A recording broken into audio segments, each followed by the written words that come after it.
Shall we begin? Yes. Okay, good morning everyone. Good morning. So we began learning the last class, the second book of the Tanya. Tanya is divided into 4 books.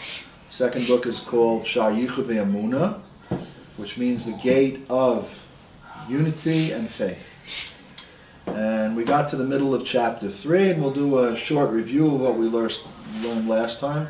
Yes, sir. When was the last time we met? When was the last time we met?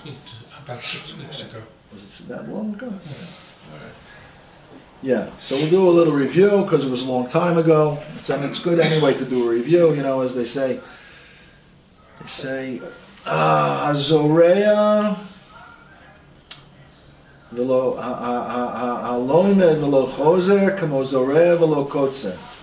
The one who learns and does not review is like one who plants but does not reap. So review is very important. Sages of olden times, before the oral Torah was written down, used to review their lessons 100 times. That was the minimum. Not enough, 101. And 101, that was for someone who served Hashem with avodah. We're going to talk about avodah. Avodah is God desires man's efforts. It's called avodah, work, effort. Okay. So we began learning about the mitzvah of Achdus Hashem, which is the mitzvah to believe that Hashem is one. Like we say every day in Shema Yisrael, many times a day, Hashem Elokeinu, Hashem Echad. And this is a mitzvah tamidi, meaning that a Jew has to be aware of this at all times. And in the words of the Rambam, it is the foundation of all foundations and the pillar of all wisdoms to know. Not just to believe, to know. In other words, that it should be nitfas in our intellect, it should be grasped by our intellect. That Hashem is the creator and that He is one. Now, the explanation of one God, we're used to hearing that there's no other gods beside Him, and that He's omniscient and omnipotent, and He's the master of all the forces in creation. And of course, that's all true. But according to Chassidus, the explanation is even deeper. Namely, that when we say He is one, we mean there is nothing else, literally. He is the true reality of all existence. And that everything that exists only because He wills it into existence at every moment. Did I tell you in the last year a beautiful mashal about a wall? Shalom Aleichem, good morning. Anyone remember? Did I tell the mashal about the wall? I do remember. Okay. So, we heard from Rabbi Kasriel Brusawank, he should live and be well, from North Miami Beach, Florida, now from Aventura, Florida. A beautiful mashal about a wall. And he asked in a shiur, what is a wall? And he said, it depends who you ask. If you ask a young child, a wall is that big thing that when I'm playing and running around, I have to be careful I don't run into it. And when he told me that was before I had even gotten married. And then many, many years later, one of my children actually ran into a wall and needed stitches on his eyebrow. At that time I thought, well, who's going to run into a wall? But it's true. So that's according to a child.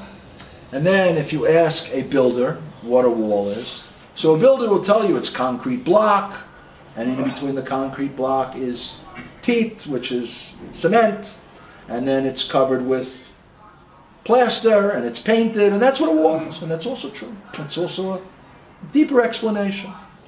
And then if you ask a chemist what a wall is, he'll give you the chemical formula of a wall. Mostly carbon, other elements, all combined together to form a wall. And if you ask a theoretical physicist what a wall is, so he'll tell you it is atoms. It is a group of atoms that are all joined together by atomic energy, by magnetic forces that join the atoms together. And really, in truth, the atom is 99.999% empty space. but because of these bonds between the atoms, you can't put your hand through the wall. But really, that's what a wall is. And not only that, I'll tell you that within the atoms of the wall, there's so much energy that even a small amount could create, if it's released, if you're able to split the atom and release that energy, could create enough energy either to warm up an entire city or to destroy, chas v'shalom, an entire city.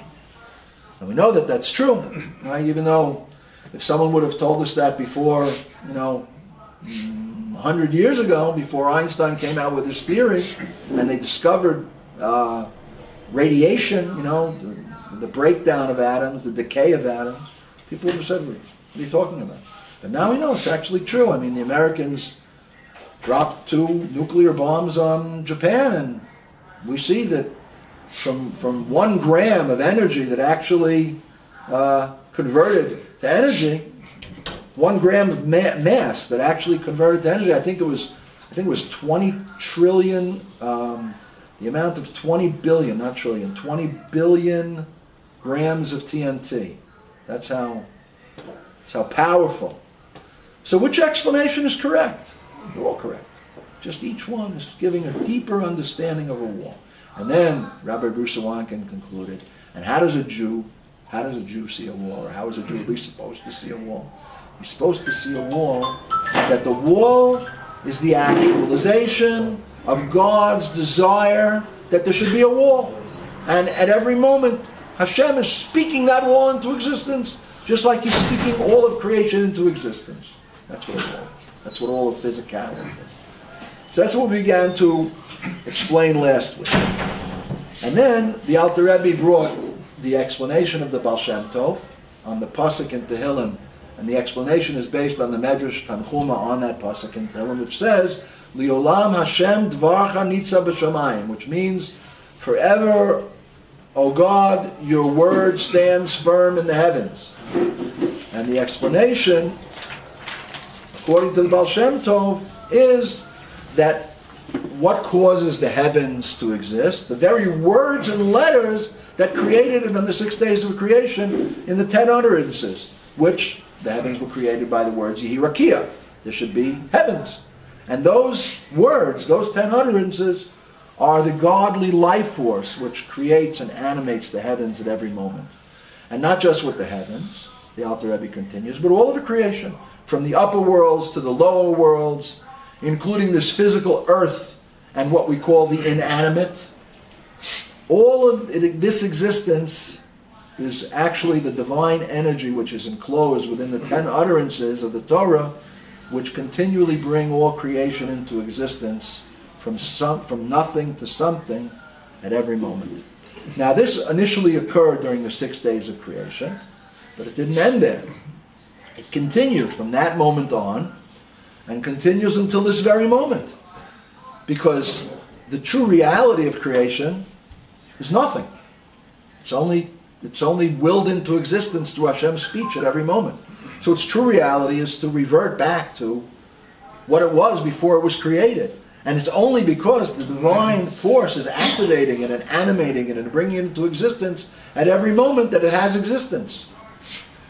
So therefore, the creation is continuous. Like we say in davening every day, in the morning, HaMechadish B'tuvo, B'chol Yom Tamid, Ma'aseh Breshit, that HaKadosh Baruch Hu renews with in His goodness, B'chol Yom Tamid, every day, continuously, the works of creation. So what does it mean when we say God rests on Shabbat? Oh, that's an excellent question, and that question is actually explained by the Alter Rebbe in Torah Or in a different place, and he says that the creative power which creates is God's speech. And on Shabbat, Hashem doesn't speak the world into existence, but speech is derived from thought.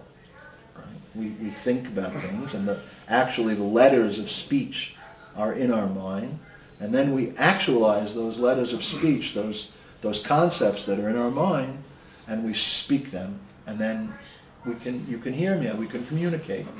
But thought is a much deeper aspect of a person. And also within Hashem, Hashem's thoughts is a deeper aspect of himself than his speech. And on Shabbat, Hashem creates the world with thought. And that's not called Malacha, because Hashem is also Shomer Shabbos. Right? It says that Hashem isn't like a king that makes commands to his subjects, but he himself doesn't fulfill his commands. But he himself fulfills the commands that he commands Bnei Yisrael to fulfill, like it says, Magid Dvarav Li'Yakov V'chukav Li'Yisrael. And that's how Hashem creates the world on Shabbat. And that's why on Shabbat the world has an elevation, because the entire world is being created from a much higher and deeper level. I answered your question? Thought is, we don't even understand God's speech. So his thought is another layer of concealment. Well, it's closer to the truth than speech. Speech is more of a veil than thought is. Thought is one less veil than speech. But HaKadosh Baruch Hu created man in his image, right? And it says that, is it from Eoiv? Mi basari echezekah, from my very flesh I will perceive godliness. And Hashem created us in a way that us, by looking at our own existence and how we were created, we have speech and we have thought, we can understand something about the true speech and the true thought, which is Hashem's speech and Hashem's thought. And just like our speech is external to our thought, and it's our mode of communication to others, what's in our mind, so too Hashem wants there to be a world. He desires that there should be a world, a dir b'tachtonim, a world down here that we should make for him, a dwelling place for him to dwell in this world. And he brings that into existence. First he thinks it into existence, and then he speaks it into existence. Okay? Okay. Now the Alter Rebbe then continued and said that this divine energy, this activating force which is giving life and existence to all of creation, if it were to depart, even for an instant, all of creation would revert back to absolute nothingness, just like it was before it was initially created during the 6 days of creation. And even though the creation appears to our eyes as a physical material existence that exists independently of its source, this is an illusion. For there's nothing other than Hashem. And the truth is that the creation as we perceive it is in fact completely nullified in nothingness in relation to its source. So why then do we perceive it as some physical existence that exists independently of its source? That's because HaKadosh Baruch Hu hides from us the godly energy which is bringing it into existence and animating it at every moment. And that's the reason why we perceive its external existence. However, the Alter Rebbe says, if Hashem were to allow us to perceive its source, which is the godly energy that brings it into existence at every moment, we wouldn't perceive creation's physical, external existence at all. For its physicality would be completely nullified in relation to the divine energy actively flowing through it and bringing it into existence at every moment.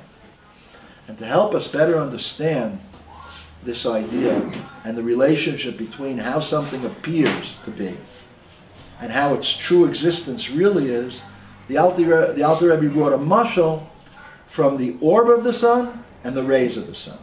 And that's kind of where we finished up last week, but we went a little bit into it, so I'll just review what we said about that. The Alter Rebbe explained that the orb of the sun is that which emanates the light which comes out of the sun and which illuminates space and the earth.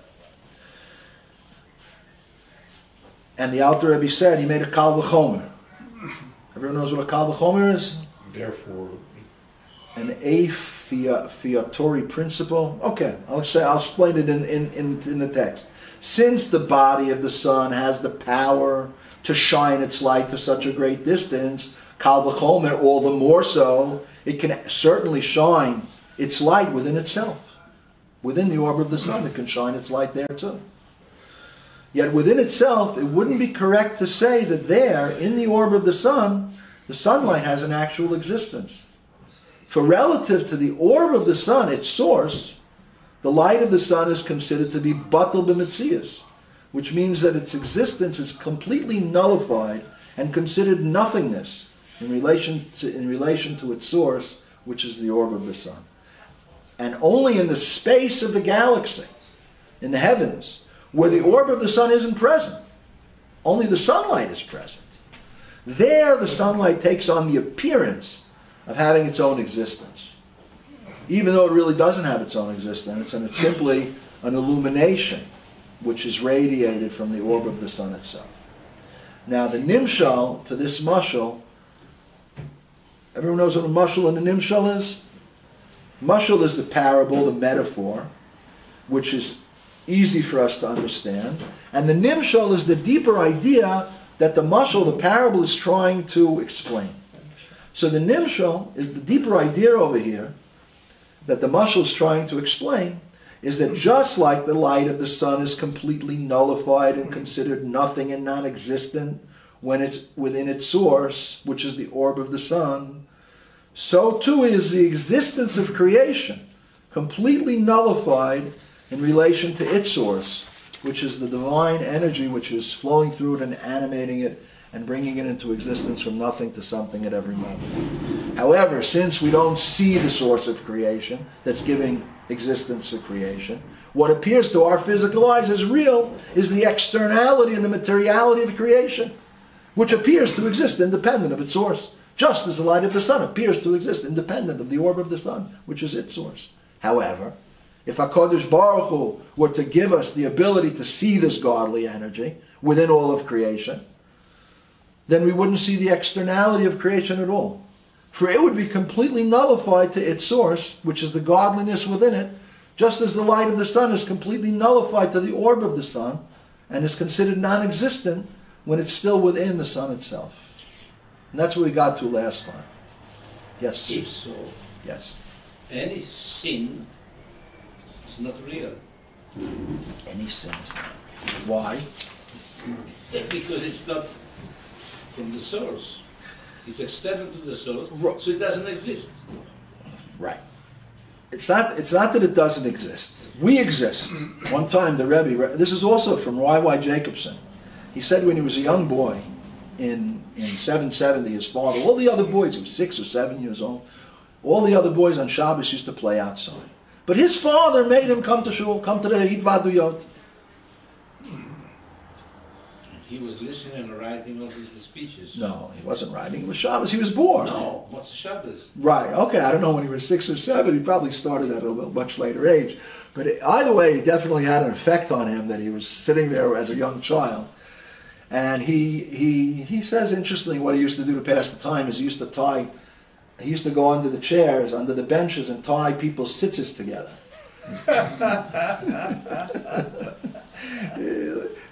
And he was doing that, and one time the Rebbe looked right at him, and the Rebbe was talking about creation, and he said, Yingele, I don't know, I think that's what he said.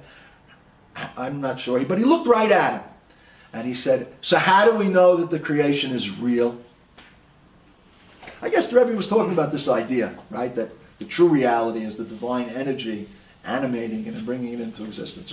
So how do we know that the creation is real? And he looked right at the young boy, Rabbi Y.Y. Jacobson, and he said he felt like a deer in the headlights, you know. And everyone was looking at him. He felt like an eternity. And then it was only a few seconds. The Rebbe smiled, and he said, because it says in Torah, Breishis bara Elokim Esa Shamayim Yesa Aretz. In the beginning of God's creation, God created the heavens and the earth. So it's a true creation. The illusion is that it's an independent creation. It's independent of its godly source. But it's not that we don't exist. But the motion you made, Yes. is not like that. It's not exact. Correct. And that's how it is with pretty much every mashal, that not everything about the mashal is exact. Okay. The mashal is trying to explain a deeper idea. So there's something about the mashal that can explain that idea, but we always have to qualify we always have to qualify the mashal that it's not exact. And the Alter Rebbe actually in the next chapter is going to qualify, at the end of this chapter, which we're going to continue momentarily, is going to qualify that the mashal isn't exact. And by the way, what you said, that sins aren't real, there is an element of truth over there, because they're real. But a mitzvah is forever. When a Jew does a mitzvah, that's eternal. He makes an eternal bond with the Kodesh Baruch Hu. That's going to last, that's beyond time. That's a bond beyond time.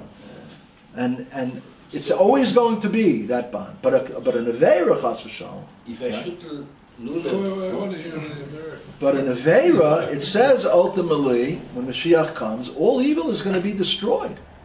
Aveiras are they're going to go away. So they make their effect. As we explained last time, they divert the divine energy from the right destination and divert it to the klipa, to the forces of evil, right? And the forces of evil get their sustenance and energy from our aveiras, so we have to all do tshuva. But there's an aspect of sin that is not true, and that's because it's going to eventually be destroyed. Yeah, someone wanted to ask something. No? I have a question. Yes. At the time of Mashiach, my understanding is there will still be police and there will still be courts. There's different. So there's still conflict going on. There's different understandings of the different eras that are going to take place when Mashiach comes. And first, there's going to be, the world is going to continue to run according to its nature. There'll still be planting and sowing and harvesting, and all the Jews will be lit up and illuminated. They'll feel the illumination within themselves of the neshamas, and then all start learning Torah and keeping mitzvahs. And the base of Mikdash is going to be rebuilt, and Amalek is going to be destroyed, and Mashiach is going to be our king, and we're all going to serve Hashem. And the Gentiles that are still around, and the Rabbi says in the Sikha there'll be many Gentiles still around. Many of the Gentiles will also want to serve Hashem and will serve Hashem. There'll be many Gentiles around, and the whole world will serve Hashem. The world will be Hashem will be revealed in the world, not like He's hidden today. Hashem will be revealed in the world. That's our job through Torah and mitzvahs. We'll see a little later on in the Shir. Hopefully we'll get to that. But eventually, evil will be completely destroyed. There won't be any need for police or anything like that. And when there's the period of Tchias Amazing, which is obviously a change in the nature of creation, because that's not the nature that the dead come back to life, then it'll be even a higher revelation than in the first era of Mashiach. Okay, so that's pretty much where we got to last week, and if there aren't any questions, let's continue from where we left off. So let me hand out the shiurim of today. Can you pass it around, please? Yeah. Was there a handout from last week? Apparently I missed it. I did hand out papers last week. I didn't take them back. What? Not last week. 6 weeks ago. Okay. Let's wait till everyone gets one. Okay, so we're in the middle of chapter 3. And someone correctly said that the mashal that the Alter Rebbe brought of the sunlight in relation to the orb of the sun is not completely identical with the object of comparison, which is the creation as it appears to exist independently of its source, which is the divine energy, which is giving it life at every minute.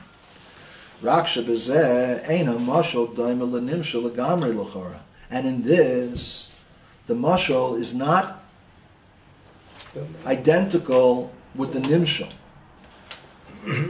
Shebemashal ein hamakor b'metzius klal b'chal ha'olam v'ala aretz shenir sham orer liyesh gamor. Because in the mashal, the orb of the sun is not existent in the space of the galaxy and on the earth. Therefore, its rays are able to assume a seeming reality of their own. Therefore, it's quite understandable why they're perceived as having an independent existence. Masha ein kein kol haberuim hem bekorim tamid, which is not the case with all of creation, which is continuously and always within its source. Rak she'ein hamakor nir le'einei basa. And it's just that the source of creation, which is the godly energy which gives it life and brings it into existence at every moment from nothing to something, is not visible to our physical eyes. Now, why do we say that all of creation is always within its source? Who can answer that question? Can you repeat the question? Why do we say that all of creation is always in its source? Why does the Alter Rebbe, he takes that as a given? Why is that?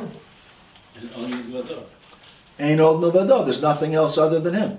And if there would be something other than him, what would that mean? That he is up to here, right?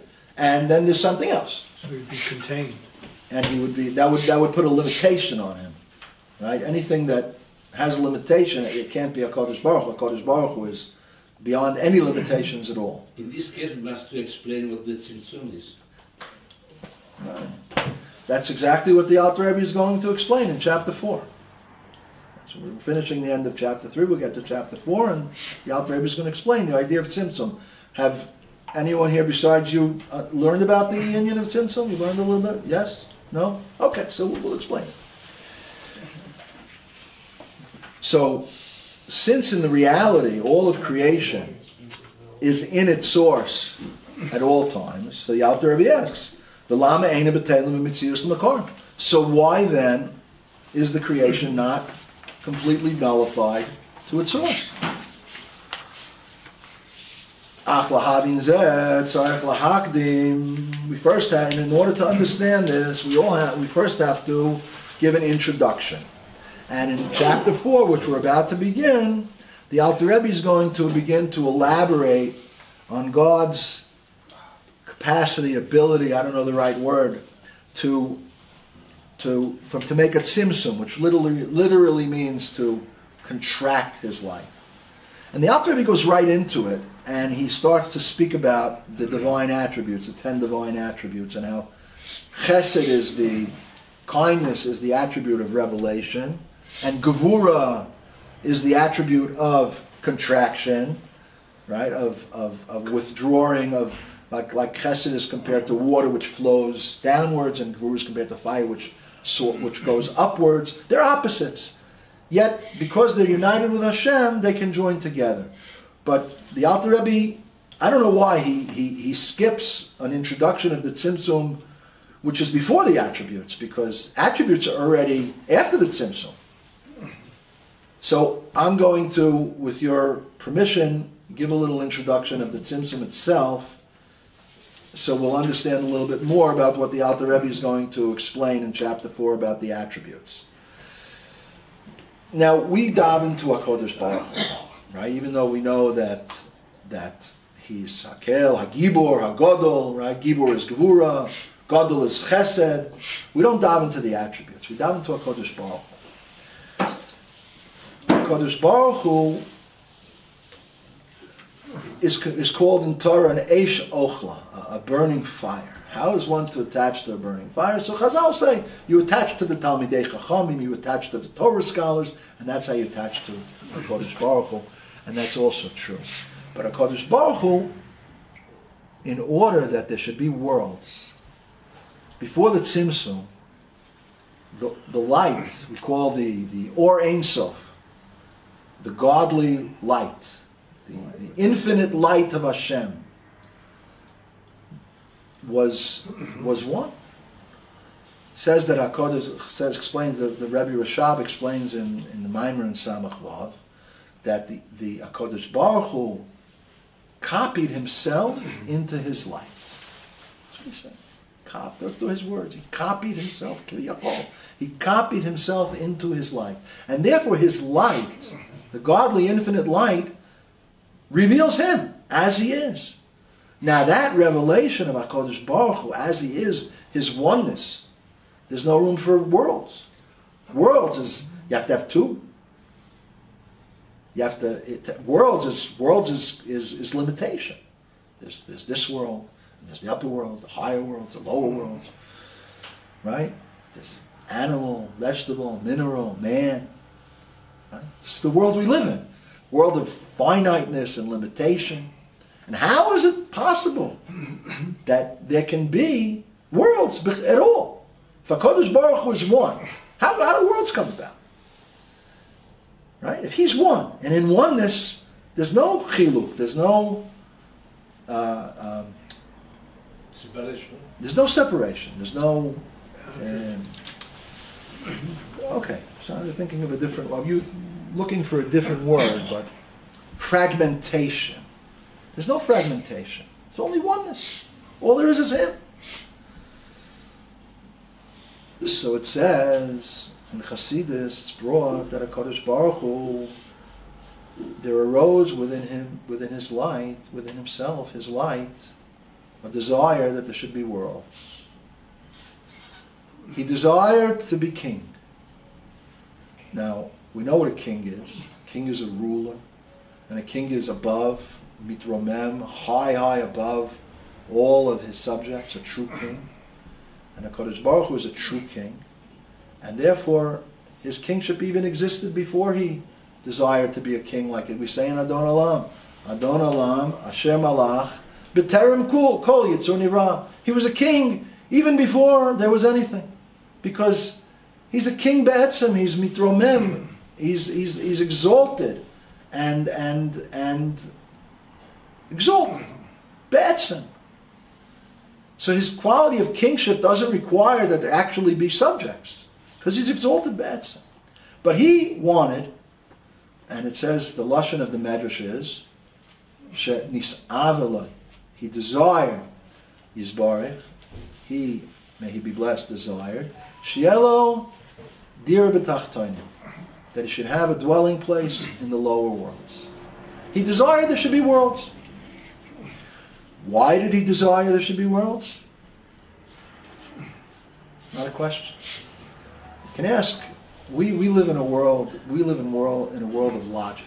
You did something. Why'd you do it? There must be a reason. You did it, right? But logic is also a finite limitation. When someone has a desire, sometimes you can't even explain a human desire. For example, someone builds a house, right? They build a beautiful mansion. Why'd you put a window there? They have a reason. Why'd you put a door there? Why'd you build it like this? They have a reason. Why did you make the window round up there? That's how I wanted it. They can't even explain it to you. It's a desire. It's light to come in a different way. Okay. Or why did you paint it this color? Why didn't you paint it a different color? Bali. I desired that. And in Yiddish, they say, I don't really know Yiddish too well, so I might not say exactly correct, but it's pretty close. Funataiva nicht frekt a shaila. On a desire, you don't ask a question. A desire is beyond question. That's why the Midrash uses the word mitaveh. He desired to have worlds. He desired to have worlds. So that's what He desired. And the moment isn't the right word, because we're talking about beyond time and space. But for lack of words and for the understanding, from the moment HaKadosh Baruch Hu desired that there should be worlds, that brought about the tzimtzum, the contraction of His light, that His light should be able to bear limitation. And the desire was that there should be 10 attributes through which the worlds are created. These are called the 10 sfirot. And the Sefer Avodas HaKodesh says as follows. It says, Hashem's, I'm going to paraphrase, but this is the idea. Hashem's infiniteness is so infinite and so beyond limitation that to say that he can only reveal himself in an infinite manner would also place a limitation on him. To say that he could only reveal himself in an infinite manner, but not reveal himself in a finite manner, that would be taking away from his completeness. So, the fact that HaKadosh Baruch Hu is mitzamsem his light, he takes his infinite godly light, and it goes to a tzimtzum, a contraction, and now after the tzimtzum, it's still his godly light, but now it senses his will and his desire that there should be worlds, and therefore it has the capacity to create worlds.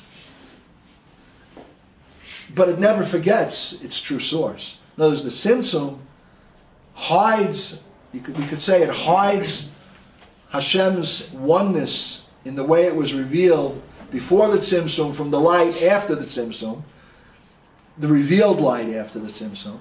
But within that revealed light after the tzimtzum, in the inner aspect of that light, which is called Atik Yomim, or Keser Elyon, or Pnimius HaKeser, within that deepest level is HaKadosh Baruch Hu.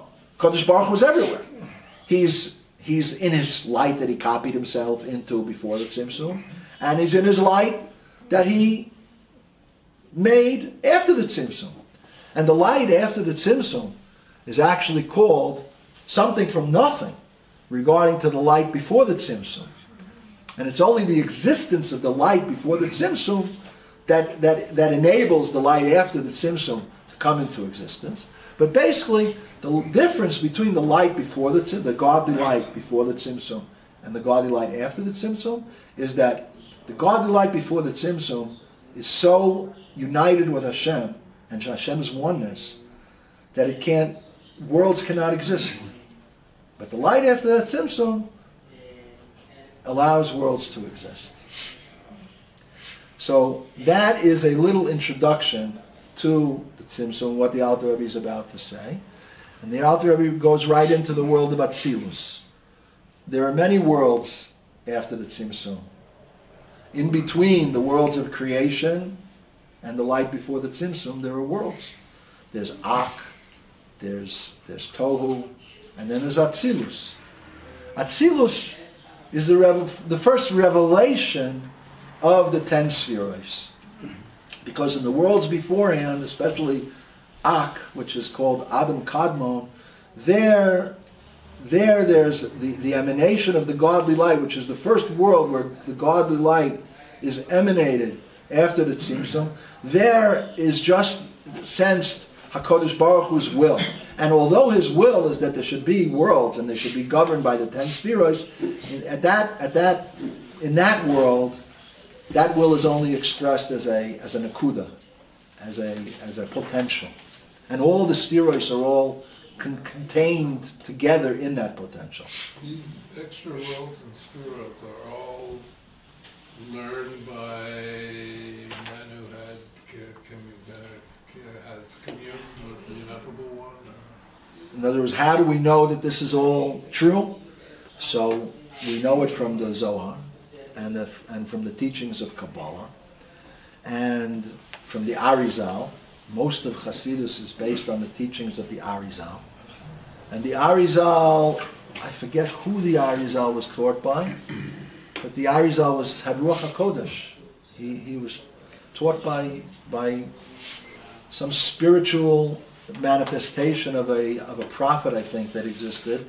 The Baal Shem Tov was taught by Achia Hashiloni, which was the prophet that existed in the times of Tanakh.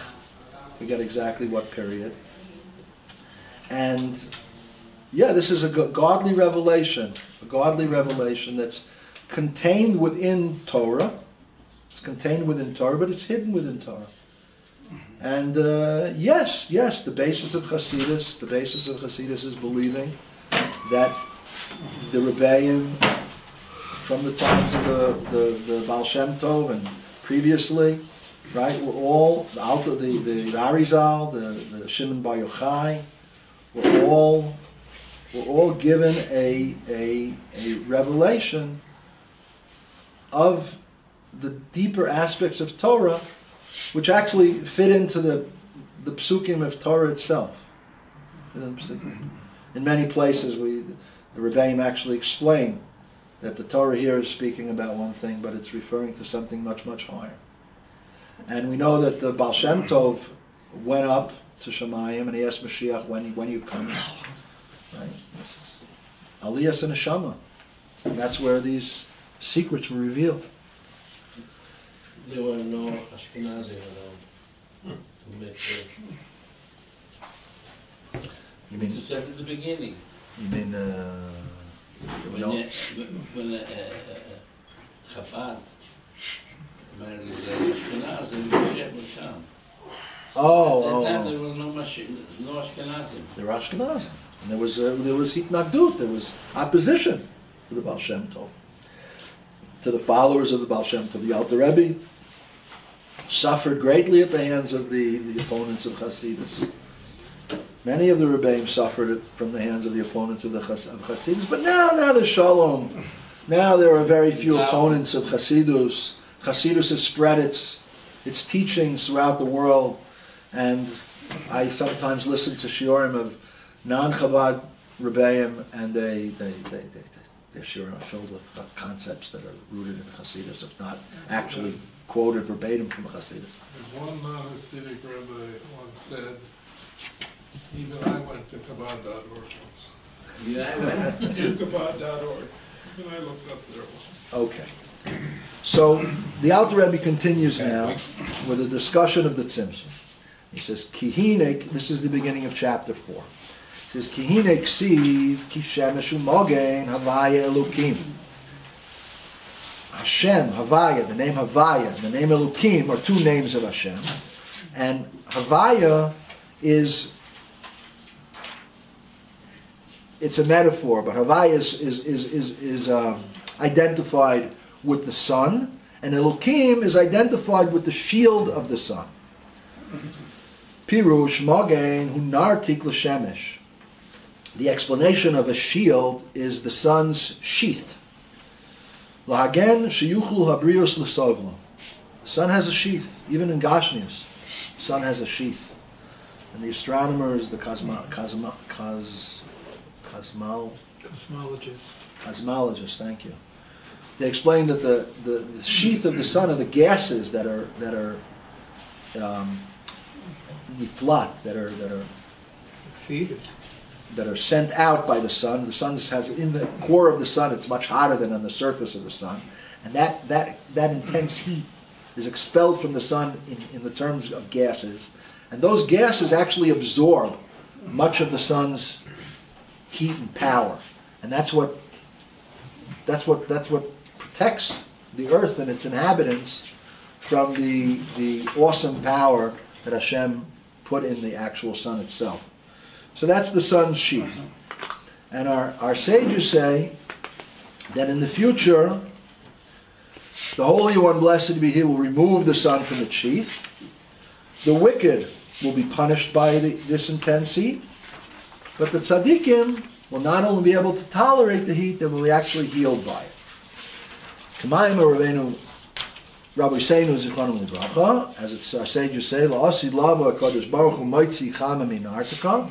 Kodesh Baruch Hu in the future, in the Messianic era, will remove the sun from its sheath, and the Rishoyim will be judged by it, be punished by it, and the Chulu and the Tzaddikim will be healed by it.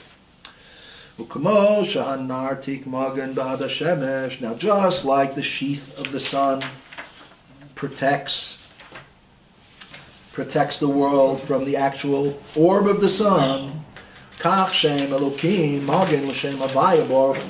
so too the name Elokim shields the name Havaya. The Shem Havaya Pirushu Shemahave Esakol Mi'ayin L'yesh. For the name Havaya, the explanation of the name is that it's Mahave Esakol Mi'ayin L'yesh. It brings everything into existence. Lahavot. The Hebrew word lahavot is to bring into existence. And the Rebbe points out that the Shem Havaya is 4 letters, Yud Kei Vav Kei, and the word Hoive is the word that is the root that speaks about bringing something into existence from nothing, And the Yud, as the Alter Rebbe is about to explain, the Hayud Mishamesh es Pula Shehi B'Lashon Hoive V'Tomi. And the Yud that's prefaces the Hey and then the Vav and then the Hey is the Pirush Rashi ala Posek Kacha Ya'aseh Iyuv Kol Yomim. The prefix of the letter Yud indicates an ongoing process, that it's not just that Hashem created, it was Mahaveh, the world way back when, 5,780, what year are we in? 84 years ago. But it's a continuous process, thank you. here. Ka'achad. As one. Now, Havai and Elokim are both names. Right? Name, by definition, is a limitation too. And even though when we talk about, we say Baruch Atah Hashem, Elokeinu, Melech HaOlam, we're talking about Havaya, right? Havaya is not Elokim. Well, not true. Havaya hu Elokim. But there's another name called Elokim, and Elokim, Havaya is contained within it, but there are differences. So, names, let's not get caught up in names, because HaKadosh Baruch Hu is in all his names. I also heard from Rabbi Brusawankin and Mashal to describe that, and that is that, let's say there's a city that doesn't have a very big population, and all the people in the city, except for one guy, are very lazy. So this guy has to take on a lot of different positions. He has to be the mayor. He has to be the judge of the court. He has to be the policeman.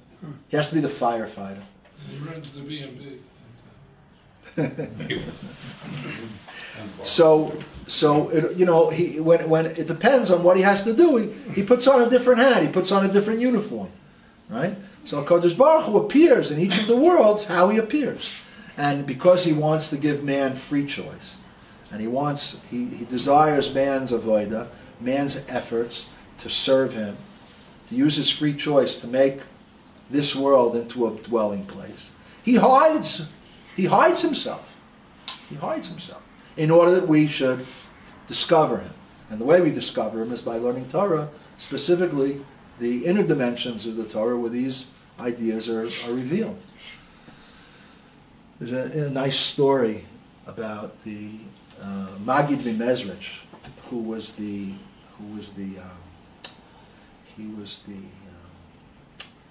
he inherited the mantle of Hasidic leadership from the Baal Shem Tov. The Baal Shem Tov was the first Hasid leader he was the originator of Hasidus. Talmid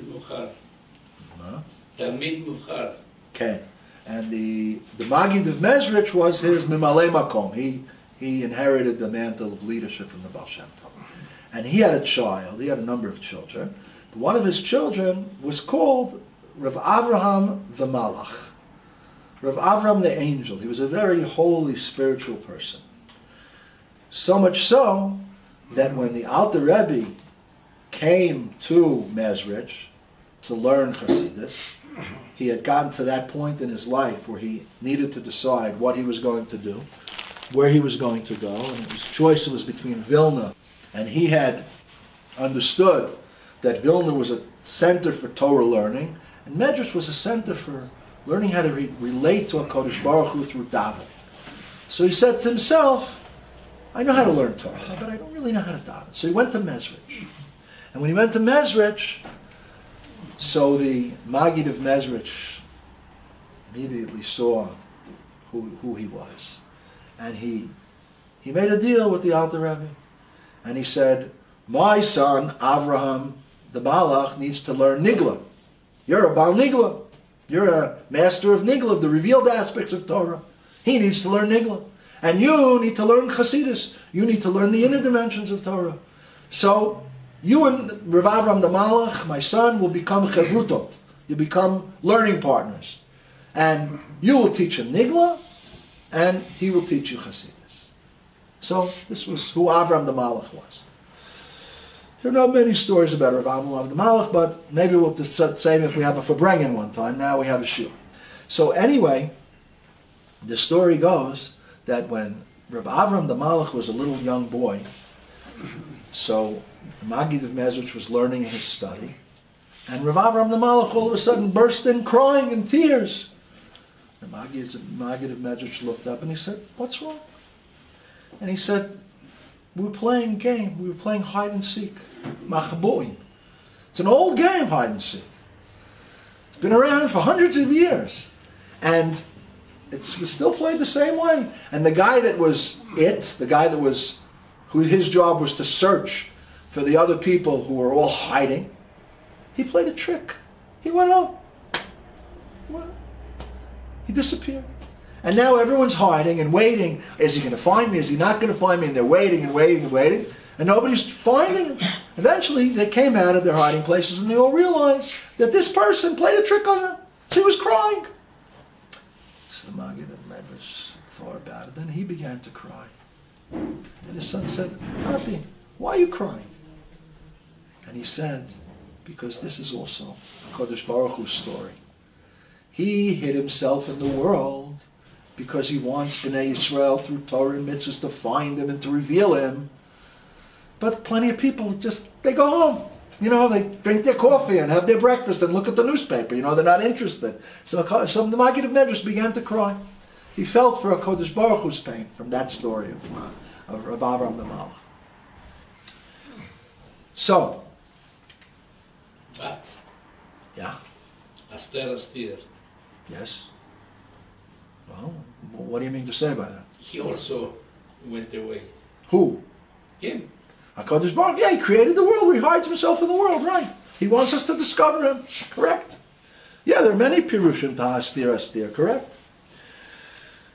V'hainu achayus hanishba b'chol rega mamish b'chol haberuim imotzi pi havaya v'ruchai umahava oisa mi'ayin layesh b'chol rega.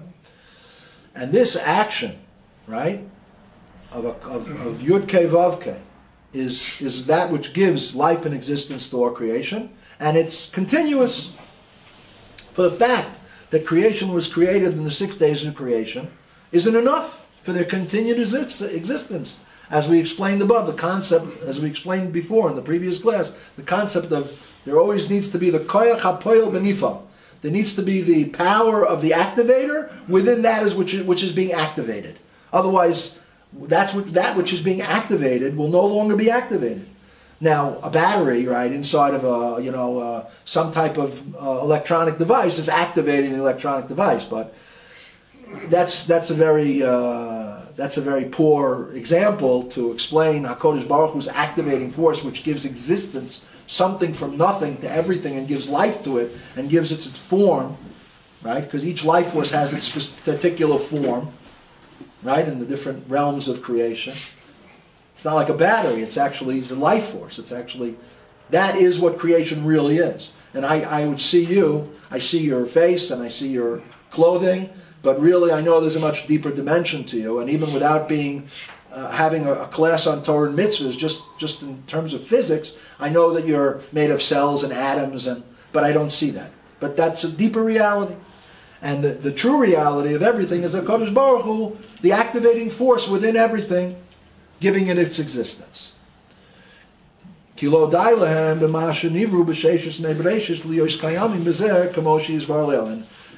not enough that they were initially created in the 6 days of creation, they have to be continuously recreated. And it's written in HaKadosh Baruch Hu's Siddur, in the prayer book, Ksiv, Hagadol, Hagibor, Chulu. He's called Hagadol, the Hagibor, like we say in Start Shmon Esrei, Baruch Atah Hashem, Elokeinu v'Elokei Avosenu, Hakel, Hagadol, Hagibor, V'Hanoim, Hagadol, Hagibor. Now the Alter Rebbe goes into the attributes of Hagadol and Hagibor. Gadol is the attribute of Chesed, and Chesed is the attribute of a flow, an emanation from the Creator to the creation, while Gibor is the attribute of Gevura, which is a withdrawal. Chesed is compared to water, which flows downward, Gevura is compared to fire, which its nature is to go upward. They're opposites. And The two become Tiferet. yes, true. But Tiferet is not just a combination of the two. It itself is another midah. Yeah. Upirush HaGadol, and the explanation of the word HaGadol in the tefillah, in the prayer, Hu midas chesed v'spashtus achayus b'chol ha'olamos ubruyim la'ein kates v'tachlis. The explanation of HaGadol is chesed. And spreading forth of the life force into all the worlds and into created things without any end or limit. Liyois bruyim ayin liyesh, to become creation from nothing to something. The kayomim b'chesed chinam, and their existence is out of Hashem's kindness, whether they're worthy or not. That's the attribute of chesed. V'nikra gedula, and why is it called gedula? Ki ba migedulasa shel HaKadosh Baruch Hu, because it comes from the greatness of HaKadosh Baruch Hu, b'chvaydo v'atzmo, as it says, Ki gadol Hashem, v'legedulaso ein cheker, like we say in Ashrei. Hashem is great, and there's no limitation to His greatness. V'lechein mashpia, and therefore this midah of chesed, of gedula, is mashpia gam ken chayus v'hisavus me'ayin liyesh la'omelos u'berim ad ein kates. And therefore this life force creates existence from something to nothing to issue forth to an unlimited number of worlds and creatures. Sheteva hatoiv laheti. This is the nature of goodness, to reveal its goodness and to give, to be benevolent. V'hinei kamo shemidazu shvacho shel HaKadosh Baruch Hu levadoi. And just as this midah, to create something ex nihilo, from something from nothing, is exclusively within the realm of the Creator, for no creation can create something out of nothing. You can only create something from something else that's already in existence. As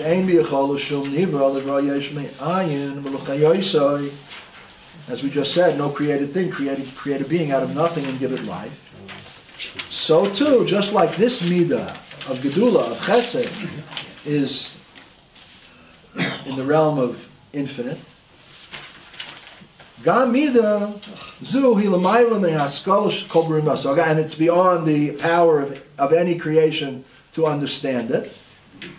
She'ein koyach b'seichel shum nivra lahaskil lahasik midah zu v'yacholta livro yesh me'ayin l'chayosa, that no creation can comprehend through its faculties of an intellect how it's possible to create something out of nothing. This belongs to Hashem.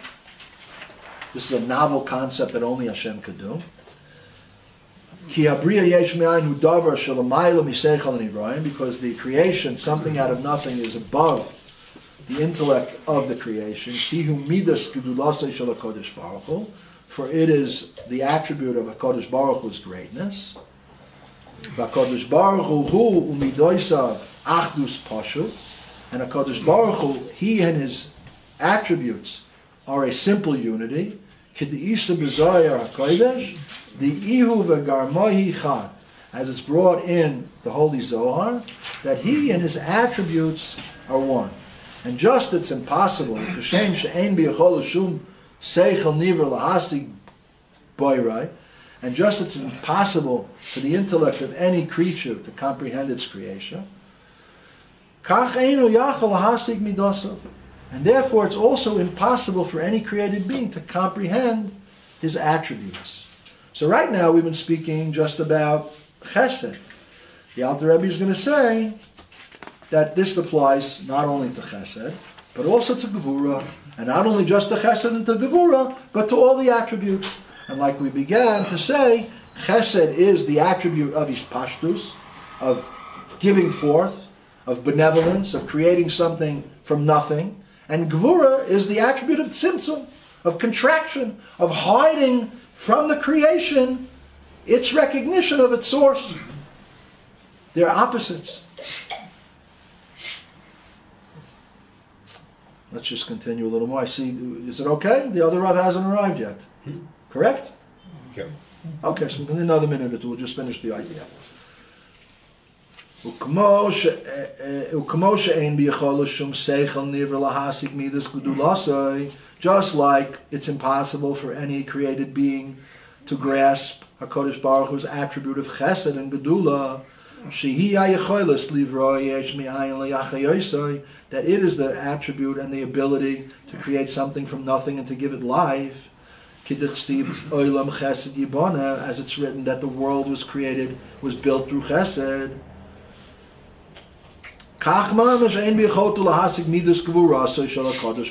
Also, too, is it impossible to grasp his power to conceal that life force from the creation. For this